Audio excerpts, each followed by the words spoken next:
For the first time na control, sinalpakan ng ating taco machine pero wala naman nakitang violation sa taco. Yun ang maganda ron. Kaya lang, ang problema, kaya ako kinontrol, nakita, umovertake ako kahit bawal. Bawal umovertake. Umovertake kasi yung sinusuntang ko. Napasunod ako, umovertake din ako. Ang huhulihin talaga yung sinusundan ko. Ngayon, nasa parking yung police, di lumabas na hahabulin yung umovertake. Nandun pala sa likod ko. Nung umovertake yung nasa unahan ko, umovertake ako.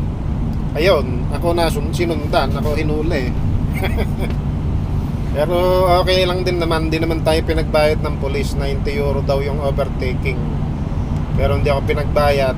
Mabait na may police. Kaya lang yung taco ko, may violation siya na 1 points.